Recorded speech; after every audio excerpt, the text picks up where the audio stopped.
Hello friends, study with trust में आपका स्वागत है। आज हम 10th क्लास में इंग्लिश की बुक फर्स्ट फ्लाइट का chapter number 5 glimpses of India करने जा रहे हैं। ग्लिम्पसेस का मतलब होता है किसी चीज़ की झलक, यानी कि इस चैप्टर ग्लिम्पसेस ऑफ इंडिया में हम देखेंगे इंडिया के जो अलग अलग एरियाज़ है, इस इंडिया का कल्चर है, उसकी जो झलक है वो अपने को इस चैप्टर में देखने को मिलेगी। The chapter includes 3 short stories, यानी कि जो ये चैप्टर है ग्लिम्पसेस ऑफ इंडिया, इसमें 3 शॉर्ट स्टोरीज है, तीनों अलग अलग शॉर्ट स्टोरीज हैं। The first one is a baker from Goa by Lucio Rodrigues. पहली जो शॉर्ट स्टोरी है वो है a baker from Goa.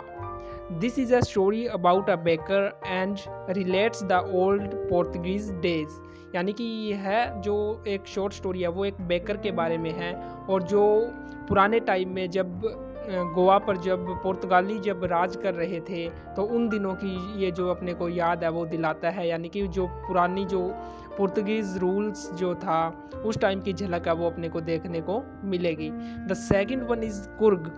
It is a story about Coorg, a place in Karnataka. The author described the weather, environment, people, wildlife and the landscape of Coorg in this story. जो दूसरी अपनी short story है वो है कुर्ग। कुर्ग क्या है, एक district है कर्नाटक में, और जो कर्नाटक का सबसे छोटा डिस्ट्रिक्ट है वो भी कुर्ग है। तो इस शॉर्ट स्टोरी में हम देखेंगे कि जो कुर्ग है वहाँ का लोग, वहाँ के जो वेदर है, वहाँ का इन्वायरमेंट है, वहाँ का कल्चर है, इन सब के बारे में अपने को इस शॉर्ट स्टोरी में देखने को मिलेगा।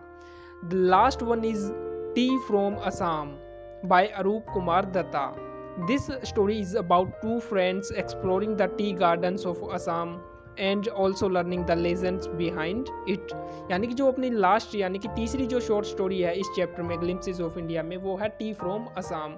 इस शॉर्ट स्टोरी में जो असम के टी गार्डन्स है उनके बारे में बताया गया है, और जो टी की जो हिस्ट्री है इसके पीछे जो लेजेंड्स है, जो पुरानी कथाएं जुड़ी हुई है, उनके बारे में अपने को बताया गया है। तो आज हम करेंगे जो फर्स्ट शॉर्ट स्टोरी है a baker from Goa by Lucio Rodrigues. The story is set in a small Goa village during the Portuguese rule. यानी कि जो ये शॉर्ट स्टोरी है एक छोटे से गोवा के एक गांव में सेट की गई है, यानी कि इसका जो बैकग्राउंड है वो एक गोवा का छोटा सा गांव है, और ये किन दिनों की बात है जब गोवा पर पोर्तुगीज़ है वो रूल कर रहे थे, यानी कि यहाँ पर पुर्तगालियों का जब राज था। The baker is a familiar figure in the village, and the children would run to meet him when they heard his bamboo clatter. यानी कि जो बेकर था वो गांव वालों के लिए और बच्चों के लिए एक फेमिलियर फिगर था, यानी कि वो अक्सर वहाँ पर देखने को मिल जाता था, एक कॉमन फिगर था। जैसे बच्चे आइसक्रीम बेचने वाला कोई आता है तो उसकी जो आवाज़ सुनकर उसके पास भागे चले जाते हैं, तो सेम चीज़ होती थी जब बेकर गांव में आता था। The baker is known as a पैडर and he would make a jingling sound with his bombo to announce his arrival। यानी कि वो अपनी जो अनाउंसमेंट पे जो साउंड प्रोड्यूस करता था जैसे आइसक्रीम वाले करते हैं, तो सिमिलर सा सीन अपने को यहाँ पर देखने को मिलता है इस चैप्टर में। The peddler would sell loaves of bread made in a large furnace. The bread was made from the wheat flour and it was a popular breakfast food in the village। और जो वो baker bread लेके आता था वो बहुत ही popular था उस टाइम में वहाँ पे गांव में, और वो एक पॉपुलर ब्रेकफास्ट होता था सभी गांव वालों के लिए। The author remembers the coming of the baker twice a day during his childhood days. He was the author's friend and guide. और जो ऑथर है इस स्टोरी का उसको अच्छी तरह से याद है कि जब वो छोटा बच्चा था उसके बचपन के दिनों में जो बेकर था वो दिन में क्या है 2 बार आता था, और वो बेकर जो था वो अपने ऑथर का एक अच्छा दोस्त भी था और उसका एक गाइड भी था। Mary's gifts are meaningless without the sweet bread known as the bowl, just as a party or a feast loses its charm without bread। यानी कि जो ब्रेड था वहाँ पे गोवा में उस टाइम इतना ज़्यादा पॉपुलर था कि जो मैरिज के गिफ्ट थे अगर उनमें ब्रेड नहीं मिलता तो वो मीनिंगलेस हो जाते थे एक तरीके से। यानी या फिर कोई पार्टी हो रही है या कोई फीस्ट ऑर्गेनाइज किया गया है, अगर वहाँ पे ब्रेड नहीं था तो वो उसका चार्म है वो बिल्कुल ही ख़त्म हो जाता था।